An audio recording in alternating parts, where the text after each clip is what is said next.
السلام علیکم ورحمۃ اللہ وبرکاتہ۔ الحمد للہ رب العالمین والعاقبۃ للمتقین والصلاة والسلام علی اشرف الانبیاء والمرسلین وعلی آلہ واصحابہ اجمعین ومن تبعہم بإحسان الی یوم الدین وبعد۔ قال النبي صلى الله عليه وسلم إذا وطئ أحدكم بنعله الأذى فإن التراب له طهور۔ معزز حاضرین، ہم پچھلے درس میں نجاستوں سے متعلق احکامات شروع کرنے والے تھے۔ تو پچھلے درس میں ہماری بات ہوئی تھی کہ کسی بھی چیز کو نجس ٹھہرانے کا حق نہیں ہے، ہر چیز پاک ہے، یہاں تک کہ شریعت نے کسی چیز کو نجس یعنی وہ چیز گندی قرار دے دی ہو۔ انسان کو خود کسی چیز کی پاک چیز کو یا عام چیز کو نجس لگانے کا حکم کا اختیار انسان کو نہیں ہے، بلکہ شریعت اللہ نے بنائی۔ اللہ کون سی چیز گندی ہے شریعت کی روح سے احادیث میں قرآن میں بتایا جائے گا کہ یہ چیز نجس ہے تو یہ چیز نجس ہے۔ بقیہ شریعت نے جس پر بھی خاموشی اختیار کی ہے تو وہ چیز شریعت کی نظر میں پاک ہے۔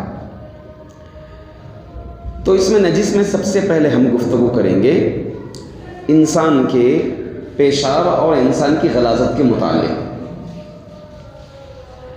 انسان کا پیشاب اور انسان کی غلاظت اگر بدن پر گر جائے یا کپڑے پر گر جائے یا کسی جگہ پر گر جائے، گھر پر گر جائے، مسجد میں سجدہ گاہ میں گر جائے تو یہ نجس ہے۔ اس پر تمام علماء کا اجماع ہے۔ اس کو دھویا جائے گا اور اس کو صاف کیا جائے گا اور وہ گندگی پانی وغیرہ سے صاف ہوتی ہے۔ دلیل اس کی حضرت ابو ہریرہ رضی اللہ عنہ سے مروی ہے کہ رسول اللہ صلی اللہ علیہ وسلم نے فرمایا اذا وطئ احدکم بنعلہ الاذى فإن التراب له طہور۔ جب تم میں سے کوئی چلتے ہوئے اپنی جوتے کو گندگی لگا دے تو مٹی اسے پاک کر دیتی ہے۔ تو معلوم کیا ہوا؟ اگر جوتے میں گندگی لگ جائے، گندگی سے مراد یہاں پر انسانی غلاظت پیر پر لگ جائے، جوتے میں لگ جائے تو پھر جو آگے چلتے ہیں مٹی لگ کر کے اس کو کھریچنے سے وہ گندگی پاک ہو جاتی ہے۔ اس گندگی کے ساتھ نماز پڑھنا قطعاً درست۔ کپڑے پر اگر گر جائے تو اس کو دھلنا پڑے گا۔ ایک اور روایت میں اسی الفاظ ہیں اذا وطئ الاذى بخفیہ فطہورہما التراب۔ جب کوئی اپنے موزوں کو گندگی لگا دے تو انہیں پاک کرنے والی مٹی ہے۔ ایک واقعہ بھی ہے اس سلسلے میں، مشہور واقعہ، میں چھوٹا شارٹ کر کے بیان کروں اس کو۔ اللہ کے رسول صلی اللہ علیہ وسلم ایک مرتبہ امامت کر رہے تھے، صحابہ بھی پیچھے امامت کر رہے تھے۔ نبی کریم صلی اللہ علیہ وسلم نماز ہی میں اپنے جوتوں کو نکالا، صحابہ نے بھی نکال دیا۔ پھر اللہ کے رسول صلی اللہ علیہ وسلم سلام پھیرنے کے بعد پوچھا کہ تم لوگ کیوں جوتا نکالے؟ صحابہ نے کہا کہ ہم نے آپ کو جوتا نکالتے ہوئے دیکھا، ہم نے بھی جوتا نکال دیا۔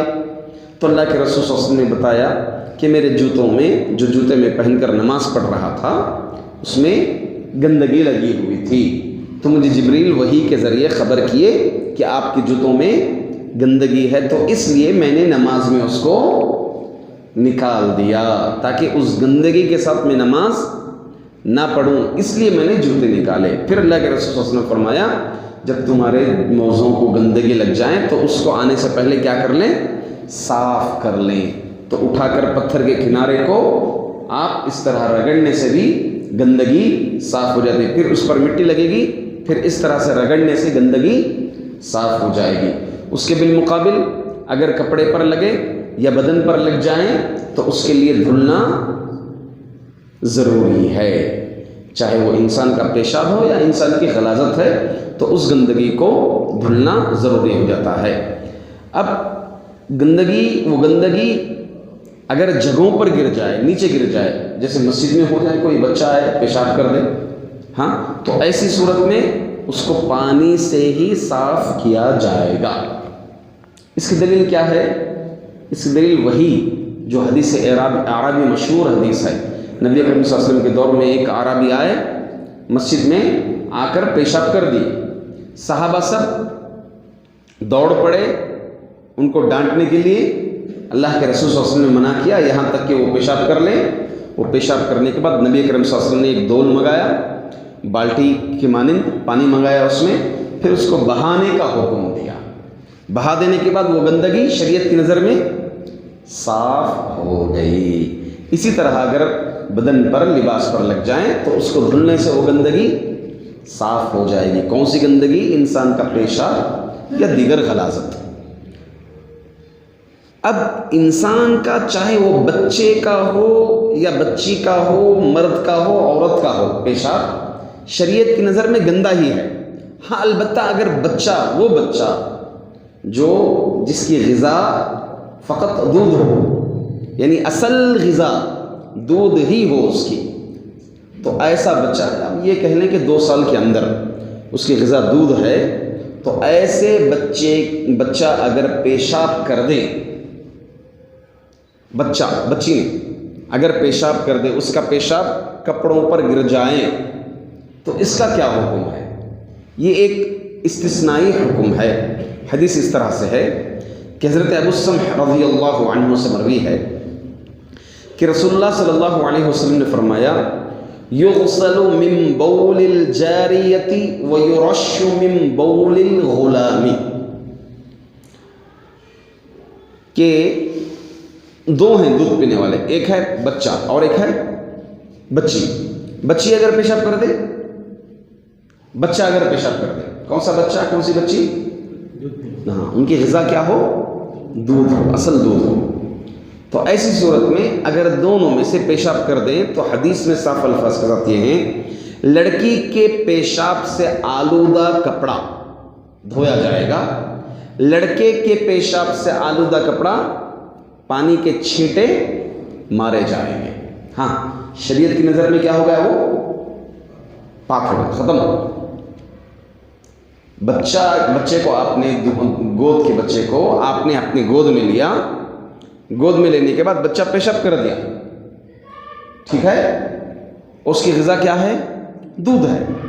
پیشاب کرنے کے بعد آپ پانی لیں گے، پانی کے چھینٹے ایسے ماریں گے آپ، یورشو، ہاں، یورش ہوتے ہیں پانی چھینٹے مارنا.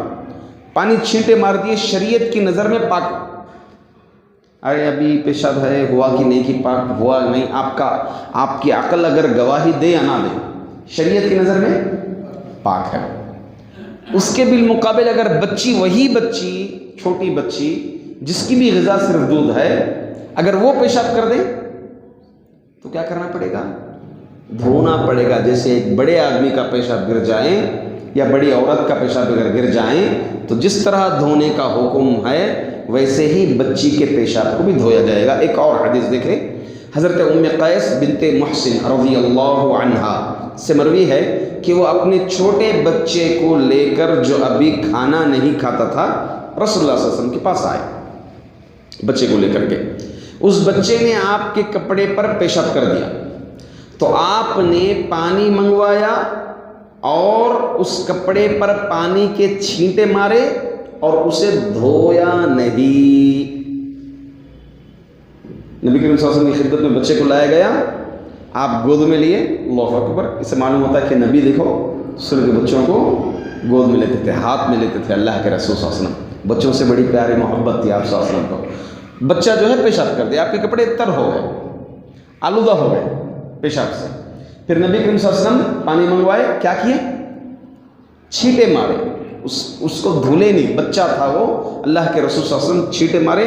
اور اسی طرح کا عمل اما عائشہ رضی اللہ عنہ سے بھی ہے کہ اما عائشہ رضی اللہ عنہ اس کے راویہ ہیں، فرماتی ہیں کہ نبی کریم صلی اللہ علیہ وسلم کی خدمت میں ایک بچے کو لایا گیا، اس بچے نے پیشاب کر دیا آپ کی گود میں، پھر اللہ کے رسول صلی اللہ علیہ وسلم نے پانی منگوایا، چھینٹے مارے اور اس کو دھویا نہیں۔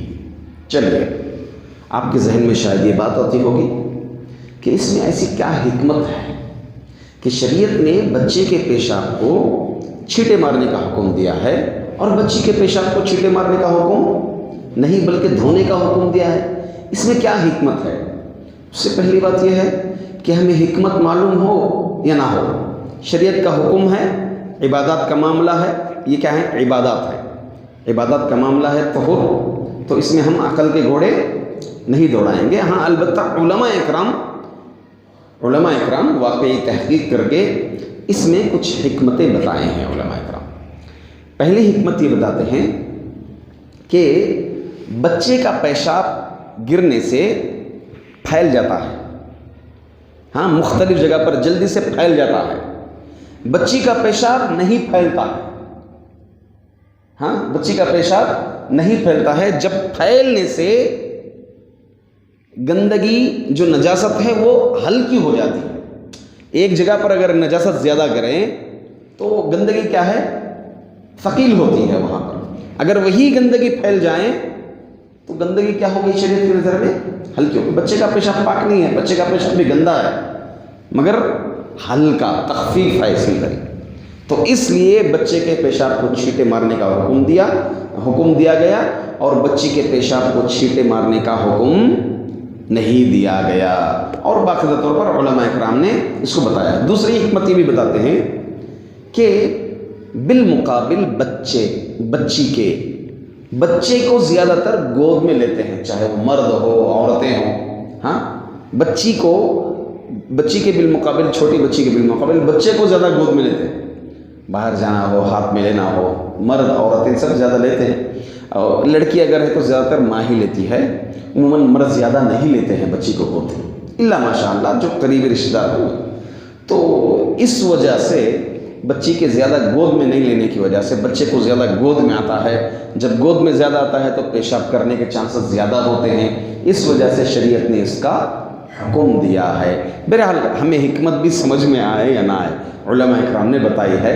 عبادات کے معاملوں میں ہمیں حکمت اور اس کی وجوہات تلاش نہیں کرنا ہے۔ شریعت کی ہے تو پوری سائنس بھی اگر گواہی دے کہ نہیں پاک ہوتا بولے تو تب بھی ہمیں ماننا ہے کہ نہیں پاک ہوتا ہے۔ شریعت بولا ہے پاک ہوتا ہے، بس پاک ہوتا ہے۔ سائنس کہتی ہے نہیں، وہ سرچ کر کے تحقیق کر کے بتا دیں۔ اگر سائنس کرے گی تحقیق تو یقیناً یہی بات ثابت ہوئے گی، یہی بات حق رہے گی، ورنہ سائنس جھوٹی ہو سکتی ہے، ہماری شریعت جھوٹی نہیں ہو سکتی۔ تو حکمت ہم عبادات کے باب میں حکمت تلاش زیادہ نہیں کریں گے۔ علماء نے جو حکمتیں بتا دی یا پھر شریعت میں خود نبی کریم صلی اللہ علیہ وسلم، صحابہ اکرام آثار سے حکمتیں بتا دیتے ہیں، تو ان حکمتوں پر ہم اکتفا کریں گے۔ ہمیں حکمت معلوم ہو نہ ہو، شریعت کے حکم کو ہم باقاعدہ طور پر مانیں گے اور اس پر عمل کریں گے۔ اللہ سے دعا ہے کہ اللہ تبارک و تعالی ہم تماموں کو نقل پر عقل کے گھوڑے دوڑانے سے بچائے۔ آمین۔ وآخر دعوانا ان الحمد للہ رب العالمین۔ سبحانک اللہم و بحمدک۔